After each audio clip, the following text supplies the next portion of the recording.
Welcome to AI Negotiation Unlocked, the podcast where we explore how artificial intelligence is revolutionizing the way we negotiate. I'm Rosie Bailey, CEO of Nibble, the world's leading AI negotiation platform, and each episode I'll sit down with industry leaders to uncover how businesses can harness AI tools to scale negotiations, boost efficiency, and unlock new revenue opportunities. Now, let's begin.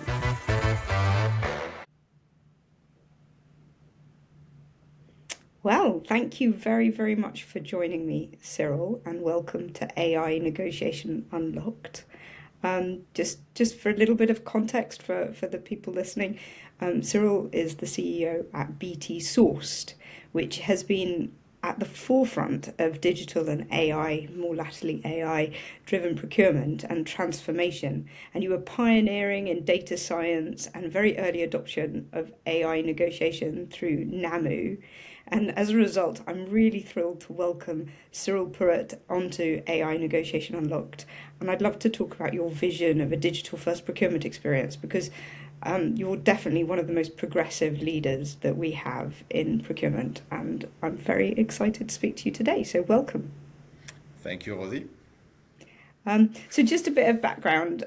Tell us a little bit about you and how you got to where you got to and the journey so far. Yeah, it's relatively simple. So I'm used to summarize what I've done in the last 25 years by I do procurement transformation in the telecom industry.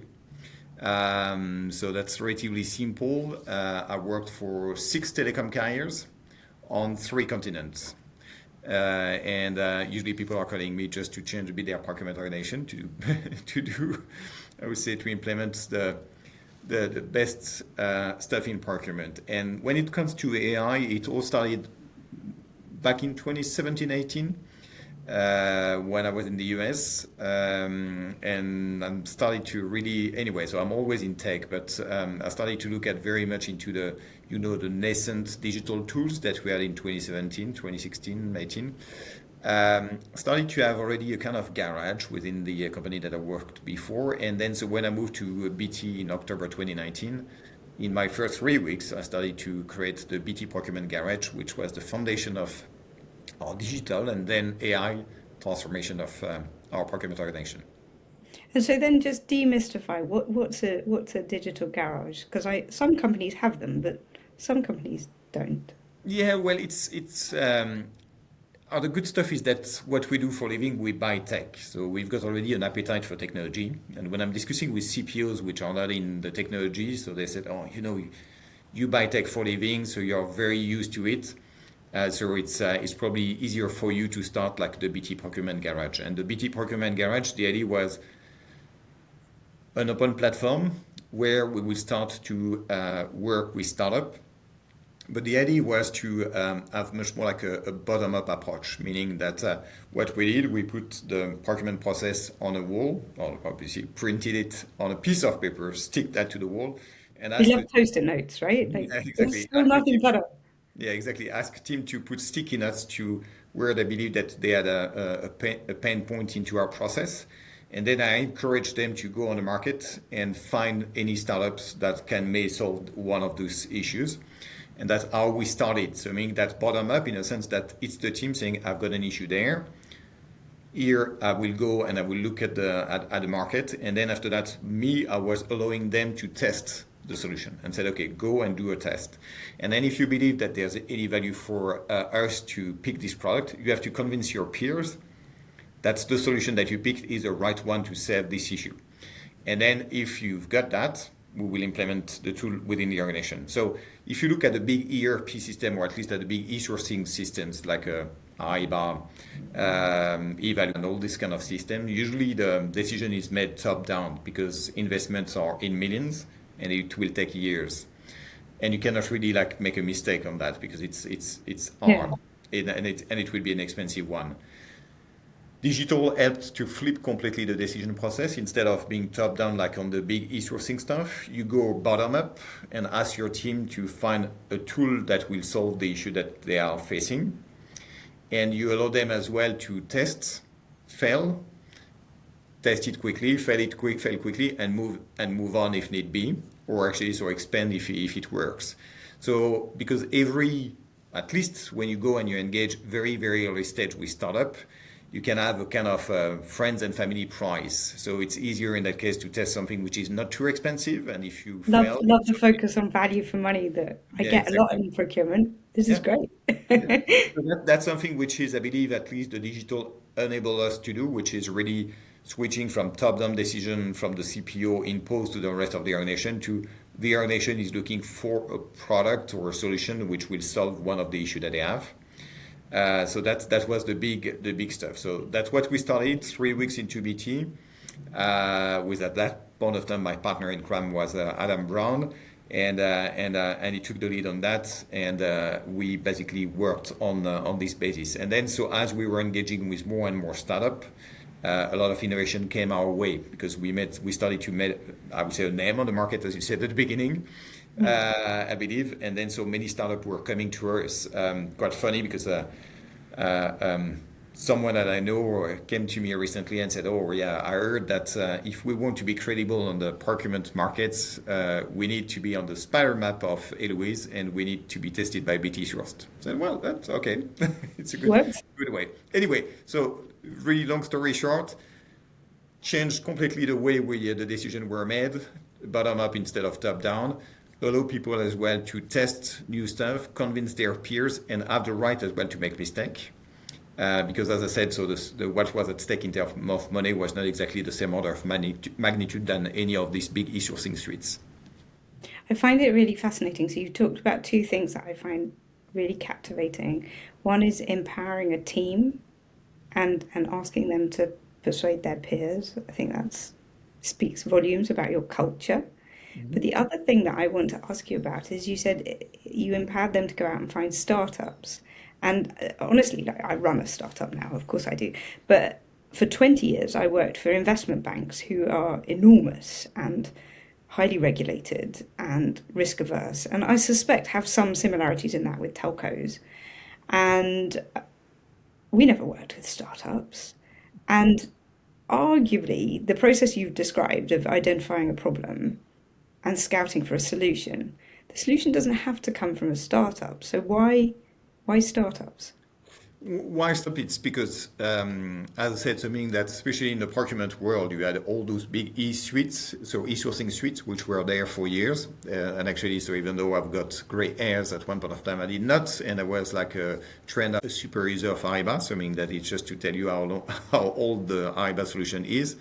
And then, so that's the reason why. So you had a choice of these big one-size-fits-all Ariba evaluate solutions, or you had the choice of going for that or for the startup which were coming.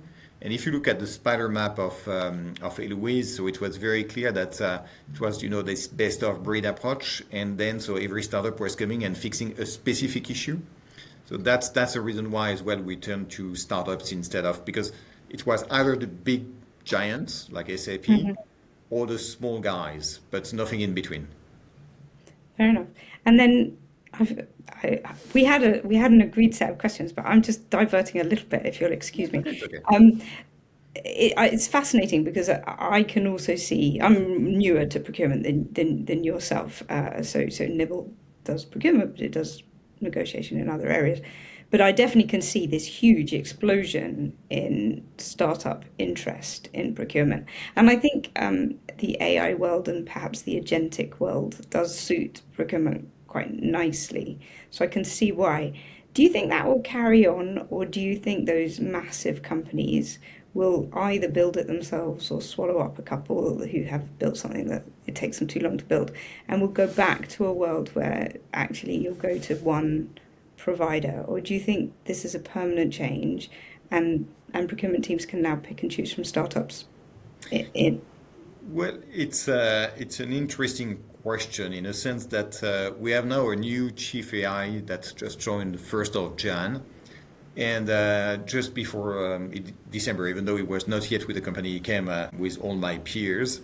And he said that within BT, in terms of AI, we have more pilots than British Airways has.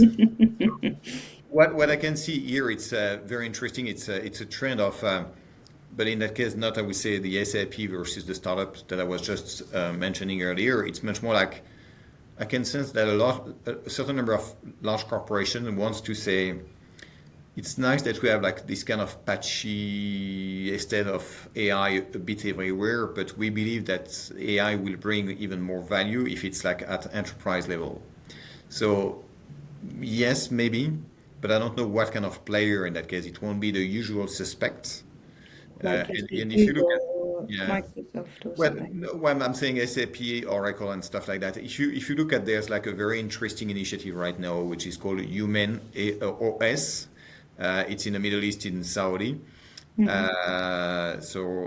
Tarek, who is the CEO of this company, so if you go on their OS part, so what they want to do is to build an ERP, but just based and fully based on AI. And that's interesting. So it means that maybe yes, we will go to a more centralized AI, and maybe there's new players that will emerge. In that case, so the Saudi has very deep pockets, so they can afford doing it. But it's very interesting because they have this new approach where they believe that they will be able to have a kind of ERP, if you will, a kind of Oracle or an SAP, and not just like the Ariba piece, and not just only the procurement piece, which will be fully done with AI. And then I can see as well, so within an organization like us, our CEO does recognize that there's a lot of value in everything that we do with AI, but she believes that there's even a greater value if everything is integrated. Yes, it's interesting actually. We were talking to one company, a German manufacturer, a very big company, and they were explaining to us that they just thought everything would be in teams. And so every individual, particularly in the procurement, let's keep it in the procurement department, but I imagine it would go company wide, would want to do something. And in the same way as, I don't know if you remember when there was a black and white box with a flashing cursor and a prompt, and you had to have some basic computer coding kind of capabilities to bring up the function you wanted, right? You had to type code to open an application. And most of us can't remember that now because now we're used to using a mouse on a on a what do we call it, a desktop. Yeah, yeah. And so they were saying, in my interpretation of what they were saying, is get rid of that mouse and the desktop as your idea of how you're going to start, and just open Teams and write a chat. And they said Teams because they said everyone uses it already, but it obviously if you're a Google organization, it's going to be some sort of Google chat. And then underneath that, what they were looking for, scouting for, is the very small number of functions that they couldn't deliver themselves. They called them skills, right? That they were very specific capability of matching. So it's not to do with workflows, which is quite simplistic, isn't it? First go to legal and then go to compliance. It's more about, well, we would say negotiation is a skill, and therefore not something you're going to get sort of in a general package of software. Quite an interesting. Hadn't thought about this sort of Teams concept, but because it's chat based, that's how they were picturing it. Yeah, it's well, one of the startup that I started to work with when I was in the US that I brought to BT as well. Now we have for actually more than a year now fully integrated Claude, the AI Claude, into the system, and we are capable of finding savings opportunities, preparing briefing for the CEO or the chairman of the board, doing our category refresh. One of our team, because on a yearly basis we refresh all our category strategies, and one of our team this year has used only AI, and asked them to present to me in the AI tool. And it's very interesting, so because they find it extremely relevant, even though here and there obviously there's some issues. But it's something which is already so that we do for a while. So we had one partner, Globality, actually almost 2 years ago. We started with Gen AI as well. So and it's interesting because what I've seen as well is that even though we were at the forefront of digitization, yeah, and even though our average or even median tenure within BT Trust is around 3 years now, but at the beginning it was like just in months, not even in years. Now it's around 3 years, so we're relatively a young organization, if I can say that.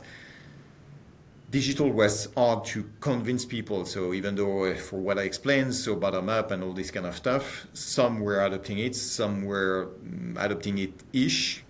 AI, it's completely the opposite. So it goes way, way faster in terms of People adoption. just want it. Yeah, because there's so much buzz around AI everywhere in the world. So, I mean, you cannot open a newspaper, you cannot like watch TV and the news on TV, so that there's no one speaking about AI. Unlike obviously the digital tool in procurement, which was very much procurement, which was very much like a digitalization of the procurement process.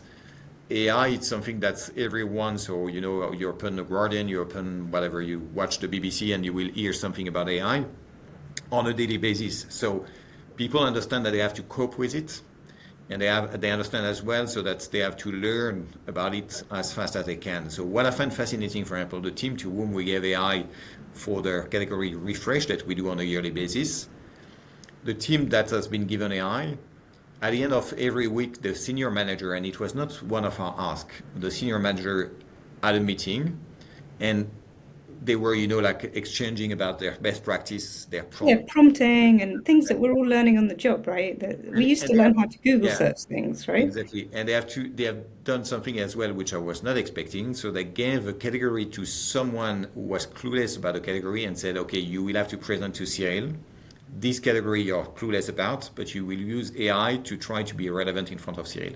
And he was. So Oh, not only I did interesting. not ask them to meet on every Friday at the end of the week to share their best practice on using AI, which they did, which when we were having the digital, I would say the digitalization of our process, they were not doing it.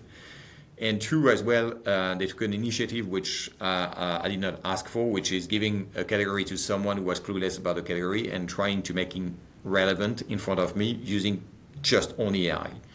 Yeah. And it was extremely relevant. So that's very interesting as well. So what it triggers into the team. So digitization, where to sell, where to sell, where to sell. AI. So we've got actually a lot of ask. And as I said, so we do a category refresh on a yearly basis. And then so the team, we said, okay, we will give to the IT team because IT, you've got a lot of data points outside on the web, so we'll give to the IT team, so the access. But there's another team which said, hey, why cannot use AI? And then so as one of them was part of the pilot, they used the license of this guy to do to do that. And it's All of interesting that because there's internal work. other team which says, okay, I've not been given AI and I will do it the traditional way. So one organize itself. You're like A/B testing your category Yeah, teams, yeah, basically. exactly, yeah. And then one organize itself way beyond I was expecting. The other one said, "Hey, I don't want to be left aside, and then so I want to join I want to join the stuff." And the other one said, accepted actually yeah, okay, we have not been given. So very, very interesting Yeah. in term of behaviors. But anyway, nonetheless, I can see that the appetite for that is way, way superior of the appetite of the digitization, which was And is that, do you think, because people are using it in their personal lives and so as they're well. already Yeah. familiar with it? Yeah, yeah, as well, and as I said, so it's every you open every media, you will hear about that. They may use it when they use Instagram or whatever. They may use it to I don't know prepare their vacation as well. So you see the people are not afraid, which is good, and they want actually to learn about that. And it's interesting as well because they measure their productivity again themselves, which again I did not ask for that. And they came back and said, hey, here it's the number of days that we have basically saved by using AI. Here are some of the challenge. And one you were speaking about asking question and having a chat where one of our colleagues is an engineer, and at the end he was arguing with the AI. He was having arguments with the AI, and the AI was answering. So it's quite fascinating to see because we went through this digitization where That's we had fun. again so some people that were adopting it, some people which are a bit more reluctant, despite the fact that again, so meaning that we our average tenure, like unlike maybe some other organization, because as we moved to Dublin, so we had to hire a lot of new people. Um, it was hard, and where to sell, where to sell, where to sell, where to sell, and I mean, people are using it, I and think they it's have a huge appetite for that. I find that interesting because I think you should take some credit, frankly, a lot of credit for that, because it's not true everywhere.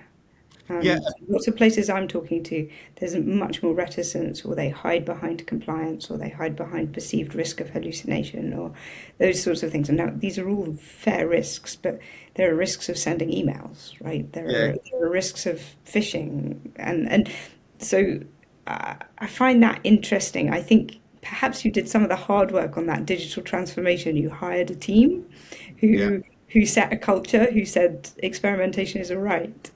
Yeah, exactly. So it's where I was going actually. So it's what I explained to the team. I said, okay, our best of breed approach, meaning we had up to 11 platform at one point of time, digital platform in addition to our ERP.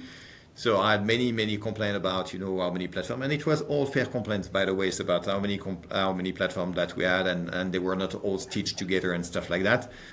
But what I find fascinating is that, well, so as you said, so I mean that when we moved to AI, so and it's what I exactly said, what you just said to the team. I said I believe that it's because collectively we went through the digitization that you are AI ready. And that's exactly what I said to the team, and it's exactly what I can sense. It's because we have done what we have done before, that the team was not afraid of AI and actually so enjoying really AI because, as I said, they were complaining rightly that we had too many platforms and the platform were not connected. And I said, yeah, one day we will have an orchestration that will come and stuff like that, and nothing was coming. Because it's another interesting learning as well. So during the course of the last 5 years, BT Source is about to turn 5. We started with 11 platform, and we've seen them being acquired by someone else. And we put like across, okay, this one acquired, this one acquired, this one acquired. There's a bit of consolidation effect. We were waiting to have a kind of an aggregator, which did not happen, actually it's AI which is doing this kind of aggregation layer now. And as a matter of fact, now all the platforms that are still with us, or less than 11, we are now stitching them all together with AI. And is So that what you call orchestration? Is that yeah, how you exactly. define That's the orchestration? orchestration. So you can basically ask a question, and then so it will go into our spend cube. It will go into our geopolitical risk hub. It will go into our CRTO, basically, which is our Salesforce. I call it our Salesforce, where we have all the procurement project and all the sourcing strategy. And the AI is capable of gathering all this information together and to deliver very relevant documents, including we are currently working on every Monday morning. So the senior manager will receive an email from the AI saying, here are all the list of projects which are close to completion. You should sit with your team and just check if they are. We have L1 to L5, which is a very classical stuff on savings as well, and saying, hey, in average, your team do L4 to L5 in 2 weeks. Here are all the projects which are close to the 2 weeks, or here are the projects which are beyond the 2 weeks. Here it's what has been said in the newspaper last week about some of your suppliers with whom you have an RFP in flight. Yeah. Just check if you don't have to readjust your sourcing strategy accordingly. And then so it will be generated. So we've got a certain number of topics like that that will help every senior manager on a Monday morning. So they will have basically their to-do list of the week, which will be prepared by AI, because as we're stitching all our platforms that we have, so the AI will be able to do that. So it works already. We just need now to scale it.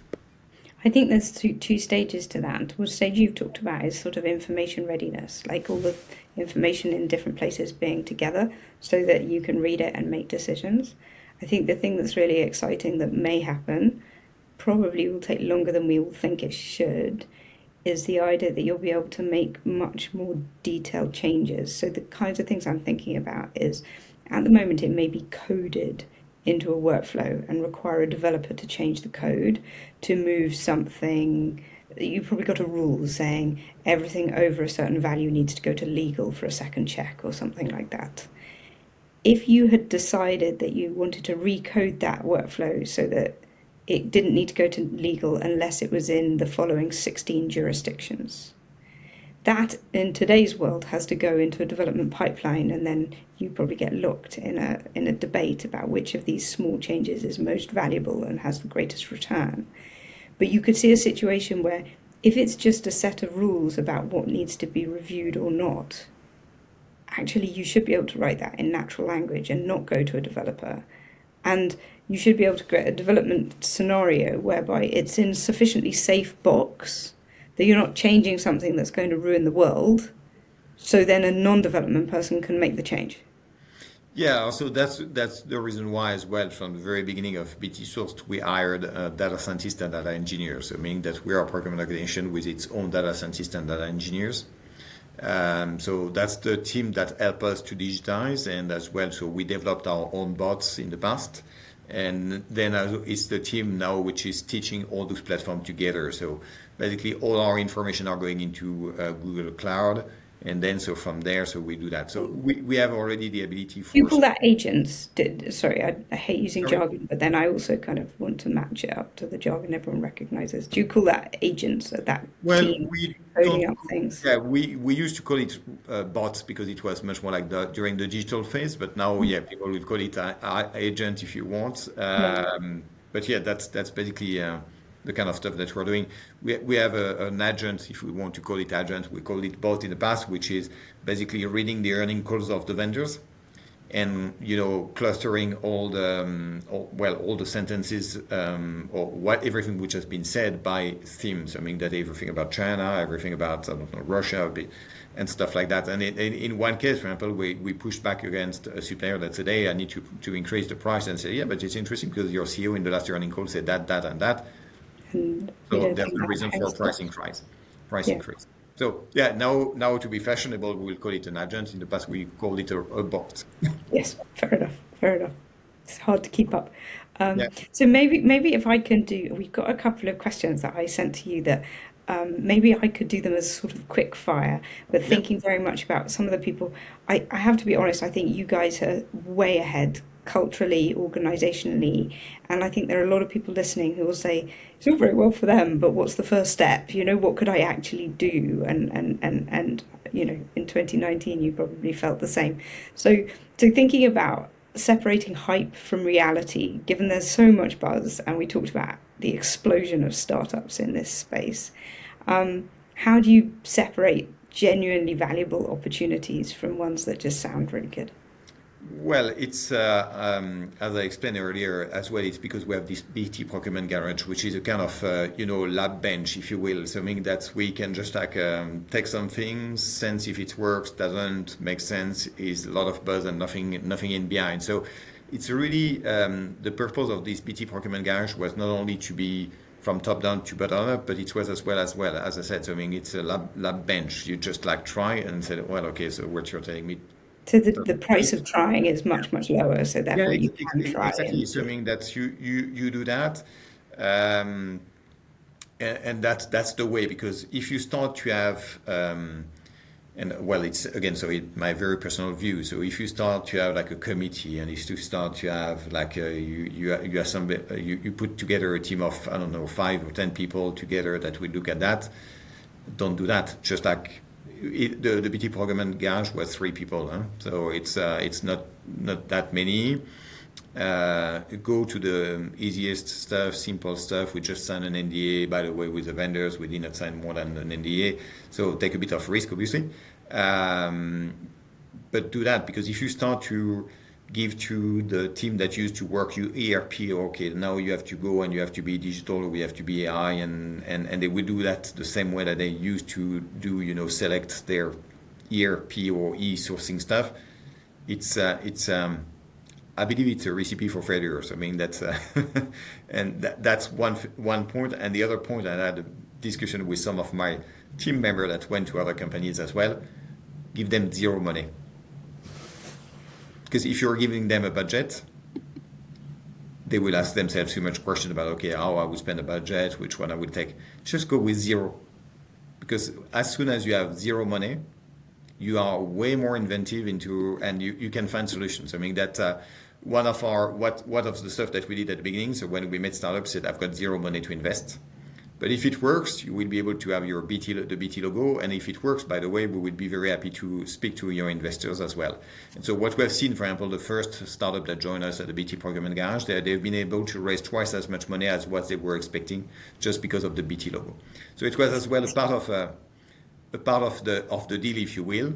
But then, so it's what I've learned from my experience in the US is that if you have money, you will fail. If you give zero to your team and say, now help yourself and find a solution, they will be very creative.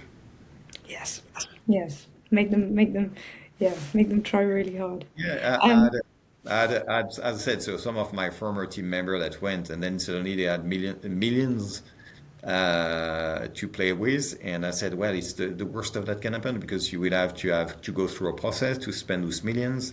It means that you may hire too many people. And if you've got too many people, you will have to manage them. And managing too many people at one point of time, it's not exactly agility. Something that you will lose a lot of agility there. So go with zero, be creative, and that's worked well for us at least. And actually Great. not here, but And as well when US. you talked about like just signing an NDA and keeping the legals quite simple. Is there anything else like that that you managed to keep simple? Did you manage to kind of things like where the data's held, or did you have a category Yeah, manager that was always innovative for you, so you always went to a particularly straightforward category, or we well, so what we try to do is that we had a set of data that we clean, and then so as well, so we use the same set of data with a certain number of companies. So at least you can, it's basically your proper sandbox that you have. And then you can go, and on top of that as well, so the good stuff is that you have the same set of data that you will be able to, I don't know, test with company A, company B, company C, and then so you can see the results. So that's what we did at the very fantastic. beginning So as then well. So after we you've done went to the, the cybersecurity team. sorry, I think there might be a tiny glitch, so I hope you heard. So after you've done that initial test and it's gone well, how do you make sure that you don't get stuck there, and how do you choose how to scale, and is there a set path, or is that sometimes, because lots of people are saying that's the hard bit, and I don't know if that's true or not. Yeah, but that's yes, if it's top down. So if it's bottom up and you ask your team that picked the solution to convince their peers to use it, it's way more powerful than me, even with my title, to say, well, I'm the boss and you have to do it. It doesn't work this way. So, but if you have someone, so what we had digital champions. And I'm thinking about Mega, was one of our digital champions. She went way beyond what I was expecting. So on one platform, I was expecting, hundreds of millions to be on that platform. She went to 6 billion, so which is two-thirds of our spend. Wow. But she was on a mission. She was So she was so passionate about it. she She'd was seen it passionate. herself. She was organizing tons of stuff, and it did work way better. Even if my ambition would have been to have 1 billion on this platform, and trying to force the team to go into that 1 billion, it will have taken me probably three times, three more. I don't know exactly if it's three times more or two times more than what she did, and she reached way more than probably I would have been able to reach just by saying you have to do it. Amazing. So we had digital champion for every of our 11 platforms, and every of these 11 platform, every of those 11 digital platform were allowed to do whatever they want. So they ask a bit of some marketing budget, for example, from the platform, and they said, yeah, here it's a marketing platform. So we had an inflatable, like beer, whatever stuff here with like a barbecue and stuff like that. That's we did. We had all kind of stuff. They have done all kind of stuff to try to convince their colleagues. And as I said, so Mega was extremely, extremely good. Extremely creative. 6 billions to the platform. And as I said, if I Amazing. would have asked, maybe I would have been able to reach one by imposing it. But just Yeah. because she convinced her peers basically to use the platform, so that's how we work. So we've got digital champion that now maybe AI champion that's try to convince their peers to use the solution. That's amazing. So then, um, we talked a little bit about hype and reality. Could we talk a little bit about the future, and always the difficult question, like what do you think's coming next? But I'll ask it in two ways, because you had the BT Source Showdown, I think last September, Yeah. which is a brilliant way of getting people, ourselves included, to come and pitch and say what they think they can do next year. So based on what you saw, what sort of themes or use cases are you excited about that's going to come quite near term? And then just to warn you, I'm going to ask you about a 5-year view as well. Yeah. Well, near term, it's interesting because one of the startup that we picked in the last three for the early stage startup, voice. It's something that it's interesting. You were speaking about chat and not having to do anything anymore or with your mouse and whatever. And it's voice. Even though I'm convinced about voice for a while, still believe that we're maybe on the brink of moving to voice. So speaking about I think voice, and also I think glasses. yeah, I yeah. Well, if you I've got kids which are they speak to their phone like that, yeah, and I say, well, the phone is like that, not like that. Yeah, but doesn't matter. So we speak like that. So Mm. you can see the way they are using voice. And think as well about the new generation which are joining the workforce. I've got a 25 years old, and he has joined the workforce 2 years ago. So for him, it's like natural to do like that. I learned, by the way, recently that doing like that shows my age. Uh, should be like that because the smartphone is flat and it's not like that. It's really something which I believe, and we had one startup that used voice that joined us during the showdown and was shortlisted during the showdown, and it's interesting. So I don't know if it will be near term or not, not sure yet, but I believe that it's an interesting territory for procurement. Just like you're one of our colleagues and you want to order something and you just like speak to your phone, to your laptop, whatever, and then so everything is done, and then you can say, oh yeah, okay, this one, yeah, this one, this one, this one, and then so the PO is done, cut, and the goods and is delivered. I find So it that's interesting. I something think that's voice commands are quite hard because you have to be quite organized. But a friend of mine, he drives to work every day and he uses something, I think he uses Gemini, but Gemini or ChatGPT to discuss his day, not to sort out his calendar, but to sort out his own thoughts so that when he walks into the office, he's right ready to prioritize. It's quite interesting, isn't it? It's yeah, a very different way of doing things. Not so much telling your assistant, put this in my calendar. You know, in the old days where someone would print out all your emails and go through them all and say which one do you want to do first. Less like that, more like help me decide in my own mind what I want to prioritize. Yeah, it's interesting because we worked on what we call a vision video with one of our partners, which finally did not get to the end, unfortunately, but where you had a stakeholder basically in her car and using the AI to do a statement of work, so just like in natural language. So that was the stakeholder heading to the office and driving. And then, so if you think about a Tesla, you've got a big screen, so and you've got the AI, just talking with AI. The statement of work was done, and we had another view, which was a supplier he was on the train, received a statement of work and asked to reply. And then you had another view where it was a procurement professional. She was like waking up, like with a cup of coffee and starting her day, and seeing every statement of work which were done like that by the stakeholders, and saying, okay, this one I can let go and stuff like that. And all the analytics as well playing at the same times because the offer were coming from the suppliers. And at the end of the video, so the stakeholders and the suppliers are shaking hands and starting to work together. So basically, by the time that she left her home and reached the office, the deal was done, and Yeah. procurement has supervised it as well. So, Mm. and everything was used with voice because that's, I believe, at one point of time, it may be a territory where we will go, and it's interesting because one of the startup that we picked in the last three for the early stage was, so the offer was based on, or at least the solution was based on the use of the voice. Interesting. Yeah, I totally see where you're coming from. But then looking a bit further forward, because I think, I don't know who apocryphally said that we underestimate the long-term impact and overestimate the short term.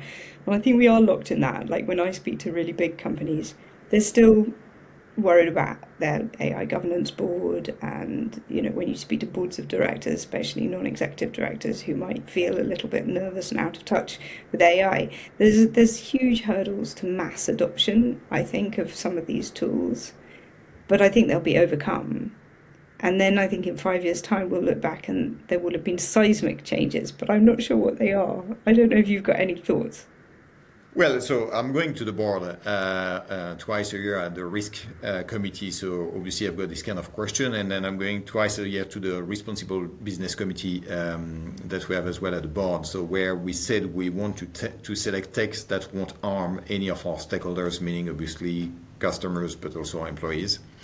So it's a discussion that we have. At the same time, so down the road, and it's a vision that we had already for a while, already during the digital stage.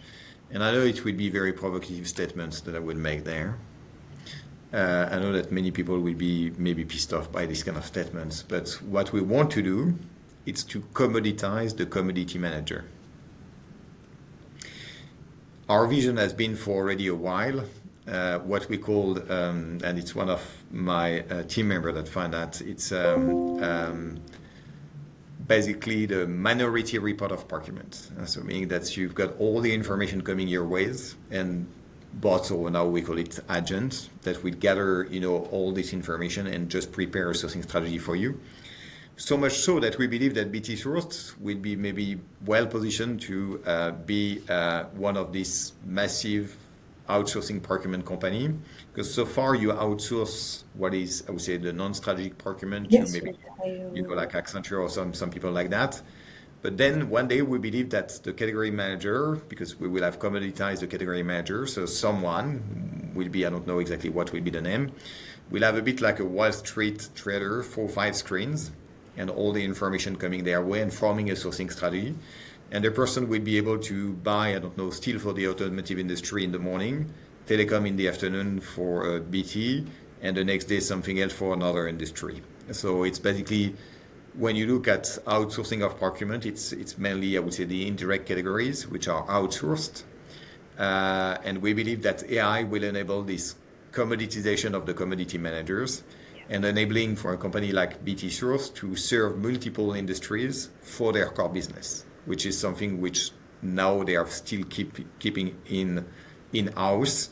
But where we believe AI will drive us is that we may be able to offer to other customers than just BT to buy their core procurement or their direct procurement using massively AI, and having people which will be as versatile as doing steel for the automotive and telecom in the afternoon. Because right now, so one of the issues that we all have is that there's a learning curve if you want to be a good category of commodity managers.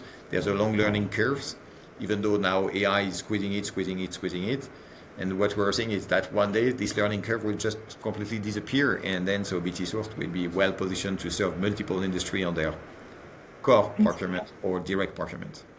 Yeah, I see that, right? Because you've got the same skills, but there's different jargon, right? Like if you're Yep, buying a yep. piece of software, you need to work out about the credits you get against the software. If you're buying steel, presumably you need to know the grade of the raw material, right? It's different, but at the end of the day, you're just trying to get value for money and security of supply, presumably. Yeah, so I know it's extremely provocative. But that's the point, right? Like that's why a 5-year view has to be ambitious. Well, I made the same somehow provocative statement in front of students last year, and they were all scared. And then the feedback was, "Oh, yeah, you went way too far." But we are a company, so we say that maybe not clearly at the beginning. So we're a company. We're not a procurement organization integrated into the company. We're a company by itself. So we have to look as well at what will be the future of our company, which is a procurement company. Are we just doing BT and are we just doing telecom? Or do we believe that we can do more than BT and we can do more than telecom thanks to AI? And that's what we believe. Very cool. Excellent. Well, that's a superb vision for 5 years and beyond. So, just to wrap up, I don't know if you'd be willing to share a real life negotiation story, maybe a negotiation tip illustrated by something that went very right or very wrong. Could be an AI negotiation, could be a real life negotiation. Do you have a war story and a learning from it? Yeah, I do. So it was a while ago, roughly a decade ago. So what we did, so in the telecom industry, you can swap equipment, and we organized a swap night. We started the negotiation with a speech from the CEO at 9 p.m. And we ended the negotiation the next day at 2 p.m. non-stop. So all the night with all the suppliers in an hotel, with every suppliers in every rooms. And we had a central, like a control tower where all the offers were coming, analyzed and everything. So I can imagine now that with AI, it will go way faster. I don't have to stay from 9 p.m. to 2 p.m. the next day. But in one night, we saved $400 million US. And that negotiation became like a kind of a landmark, if you will, for Park and the CEO.